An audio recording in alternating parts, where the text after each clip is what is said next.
Good to see all of you this morning. And I've heard from people I haven't heard from in years after it was announced what we were going to be talking about this morning. And uh, some of the responses were, did I know about this?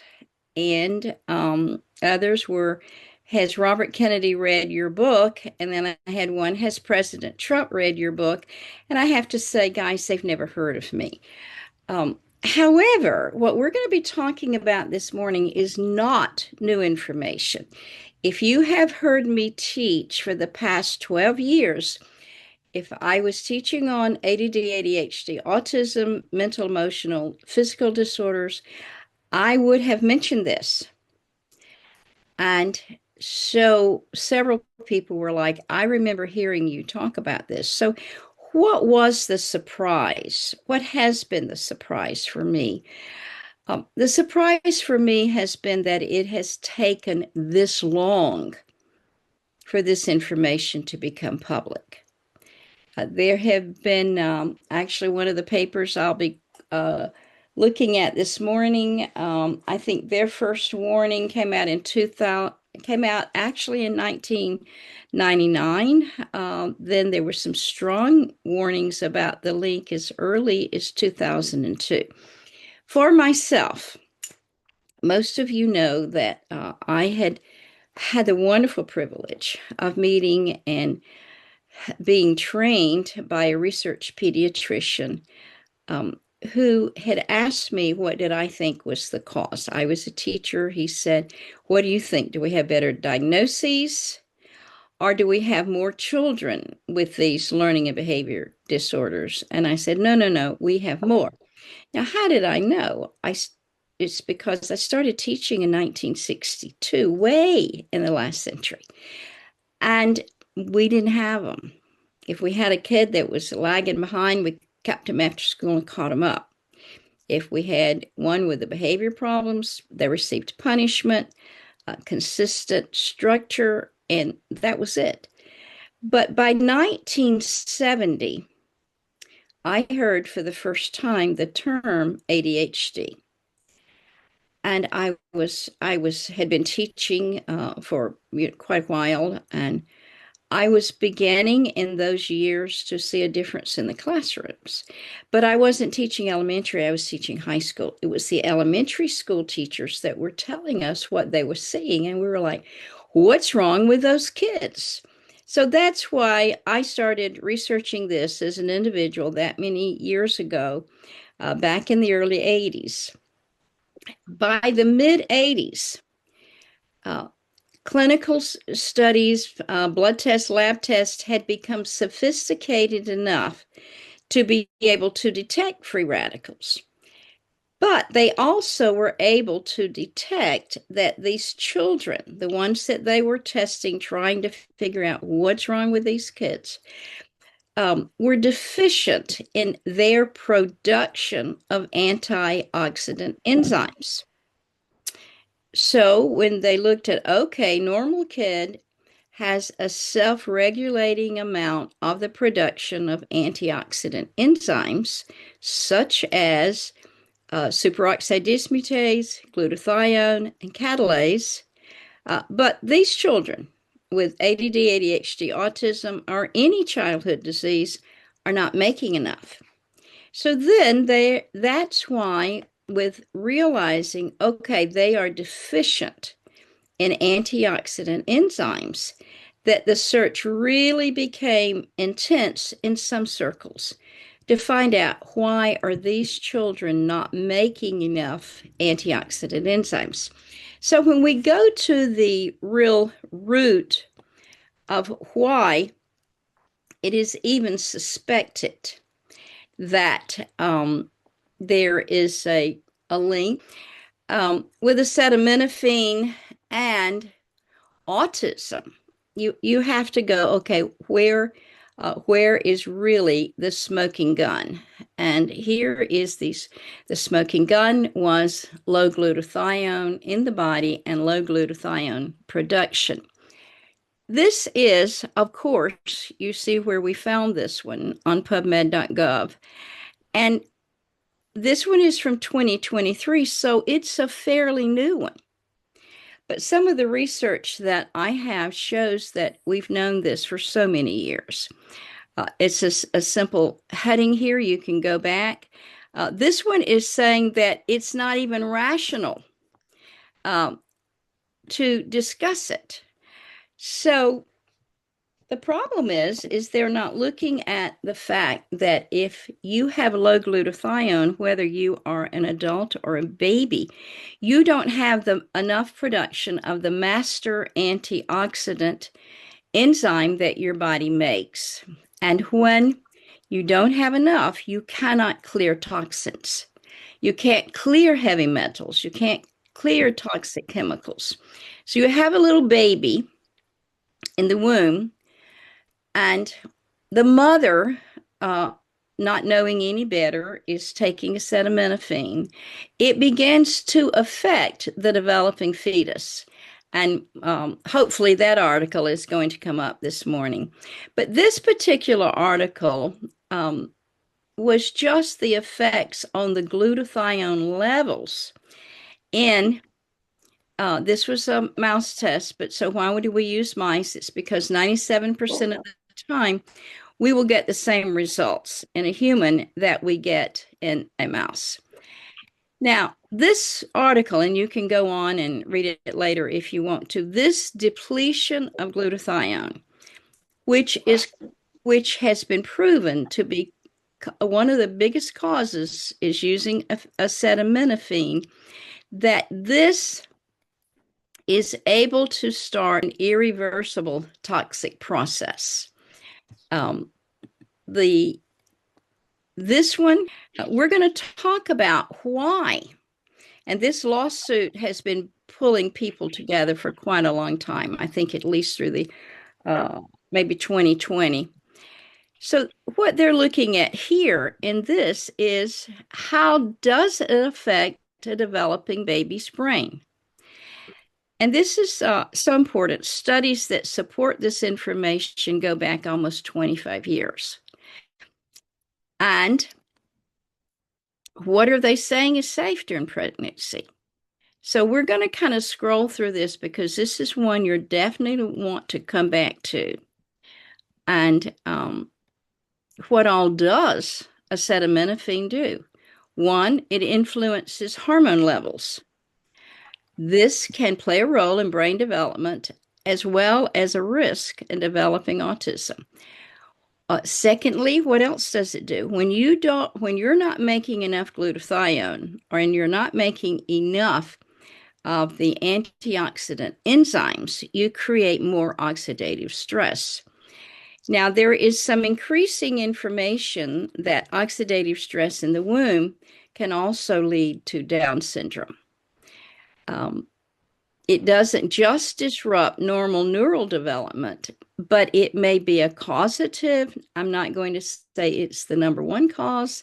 It could be, and I'm not going to say that it's the only cause to developmental disorders, but I'm going to say that in my research throughout these years, I have seen it as causative, and this is the reason.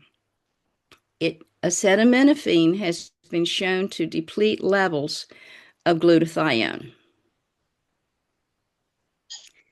So if you have reduced glutathione levels in the womb, in the mother, therefore in the womb, and then in the baby, and then in the child, it makes them more vulnerable to any type of neurodevelopmental disorder. It affects the immune system. And then this gets really serious.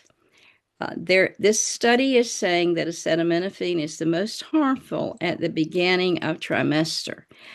I hope I'm going to be able to pull up for you the article that said even using it one time increased autism by 41%. And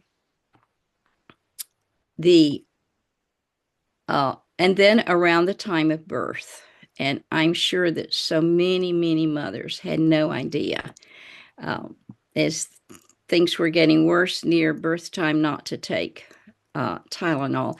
This is one of the biggest problems, is what you see here, that warning labels should be included on the packaging. This has been going back to I think around 2002, where they began to say that. Actually, I'm holding the magazine up where they were trying to get them to put a warning on it in 2016, that it was too dangerous. Children exposed to acetaminophen during pregnancy linked to higher rates of autism. So this is why it's so important not to make this discussion political. All around the world, this information has been emerging. In the UK, it's called paracetamol. So this is not just something in the United States, but this is in 2021. They analyzed data from almost 74,000 children and found a clear link between prenatal exposure and an increased risk for autism. So at most, you should have heard about it in 2021. You really should have heard about this probably by 2016. Notice this one. It says they're 19% at least more vulnerable to it. This one, if they found acetaminophen in the cord blood samples, they birthed children with higher autism. And that's going to also, that on the autism spectrum, which includes ADD, ADHD, and autism. And it increased significantly the higher levels. Look at this. Children with the highest levels of acetaminophen were at a 262% increased risk. Now, that's just not acceptable, is it, in a educated society? And the fact that the information has been out there, you can draw your own conclusions about why the public is just hearing this. And right now, they're talking about it in pregnancy. But I'm going to tell you that as more and more information comes out, and we're going to talk about how it affects the vaccine argument. This is the quote I was looking for. Even a single use of acetaminophen during pregnancy increased the risk of autism. Look at this, by 41%. Frequent use doubled the risk of hyperactivity and impulse disorders. During early pregnancy, increases the risk of autism and hyperactivity. We're just going all the way through this. This particular study from the Danish National Birth Cohort Study said it increased it by 51%. And this is, of course, referring to the mouse study that, and this one was interesting because this particular mice, when exposed to acetaminophen, had an increase in markers for oxidative stress in the particular part of the brain that is responsible for emotion, memory, and the autonomic nervous system. And it says the persistent use of this. And guys, we've given these babies gallons of acetaminophen, could cause the risk of brain damage. This one goes on and discuss neurodevelopmental disorders. That's from Yale. You'd think we would have heard about it. 91 scientists contributed to that. This one is a connection to neurodevelopmental. And yeah. So this particular study from PubMed.gov points out just the same thing. It increases the risk, and this one includes intellectual disability. This one, this is the cord plasma biomarkers. It increases the risk of attention deficit, hyperactive disorder, autism spectrum disorder in childhood. This one, again, this was, they use paracetamol, so I know it's from the UK. Impaired brainstem auditory evoked potentials.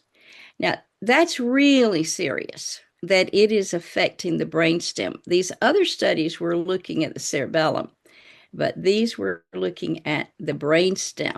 So let me just stop sharing, and I'm going to speak to you from the paper itself. This is the one that was the eye-opener for me. It was published in 2013. I had already heard Dr. Martha Herbert say in an iChat that she was convinced that low glutathione was the link to ADD, ADHD, and autism. And I had, by early 2011, I knew about the free radical damage. I also knew that there was low glutathione, but I didn't realize it was as important as it is. But some of you have heard me tell the story about walking into the den one night and saying to my husband, honey, I am convinced it's low glutathione. And he said, yes, darling, because the last thing he wanted to hear was me stand there and explain to him the link between low glutathione and ADD, ADHD, and autism. Here I am, Kansas City, little old lady, kitchen table research. I found that information. So how hard was it for real scientists to find? Later that year, I had mentioned it somewhere, and someone sent me the link of Dr. Martha Herbert saying the same thing. And she's from Harvard. She's probably one of the top physicians in America in this field. So when she says it, it was important. So the questions were we having low glutathione production from just the poor nutrient content in our fruits and vegetables? Because that's where you're supposed to be getting the raw materials for your body to make glutathione. Also, we knew how important it was because they had been trying to use oral glutathione, injections of glutathione, and IVs of glutathione for many years. You can watch Dr. David Perlmutter do a YouTube on glutathione and Parkinson's. The information was out there on so many problems in the body that developed alongside glutathione. But it was not until I read this paper. Now, remember, this is from 2013, and someone that I know and trust, who is an incredible scientist, brought me this paper. Evidence that increased acetaminophen use in genetically vulnerable children appears to be a major cause of the epidemics. Notice epidemics of autism, attention deficit with hyperactivity, and asthma. And this is one of the important things that I found out as I was reading this. What happens is if you can't make enough glutathione, you cannot detox. It's glutathione that gets rid of the lactic acid in your muscles after you exercise. Most of you can identify with that use of glutathione. But when you are sleeping and during the day, your glutathione is on the job. It's cleaning out your blood cells. It's trying to get rid of everything in your body that's not supposed to be there. It can bond with mercury and lead. It's the only thing that your body makes that can bond with it. So little baby goes in to have vaccine. And I'm not opposed to vaccines per se. I want to make that clear. But little baby goes in, and the physician says, if the baby gets fretful, give the baby acetaminophen. So what happens? Because and in this research, we find out that glutathione is depleted for at least 24 hours. It makes the quick drop. And that quick drop that begins to deplete the glutathione after you use acetaminophen. It doesn't matter how old you are, whether you're a baby or 82, like I am. it's going to start dropping your production of glutathione. That's why the pain stops. That's why the fever signaling messengers are affected. It is because this is how it works in the body. It depletes your glutathione at least for 4 to 6 hours, continuing usually for 24 hours, and with some, the one single dose seems to even keep it depleted uh, for at least 2 weeks. But during that time, most will have taken more acetaminophen. In the first part up here, in the introduction, um, he just talks about some of the other things, but then he brings it down to the fact that these particular cells in the brain, when they began actually doing autopsies, when some of these children had died, they were able to see that these particular cells had like spaces in them. And that's when they began to think, okay, there is a cause, and that's when it began to be linked. Now, you'll notice that the chart starts in 1960. By 1977, they were saying to the manufacturers, put a warning label on it. Now, 1980, though, is when things got really crazy because the media, some of you are old enough to remember this, the media began to warn about using baby aspirin. Until about this particular time, what did we give babies for fever? Baby aspirin. What did we use for anything with babies? We used baby aspirin. And then there was a whole media blitz thing on the fact that these children could get Ray's syndrome by using aspirin. So everybody was like, oh no, what shall we do? Well, conveniently, there was also blitz advertising about acetaminophen, especially the cherry flavored liquid acetaminophen. I mean, what could go wrong? Baby aspirin that had been used for hundreds and hundreds and hundreds of years was too dangerous to use, even though when they've gone back now to look at the evidence, it's not even, they can't even really track it. They think, well, maybe, but who knows? But because there was the media blitz, don't use baby aspirin. Use this new, completely safe cherry flavored liquid. That was in 1980. And so when you start following this chart, now interestingly enough, when they went back and started looking, the reason you've got a drop here in 1978, it wasn't that people weren't using it by then. They were. They just weren't using it to the extent that it started being used in the 80s. Do you remember when there was a certain acetaminophen product that was connected with a cyanide poisoning?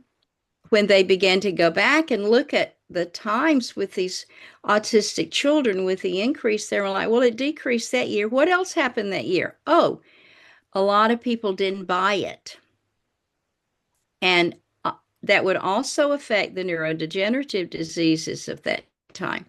So by the 80s,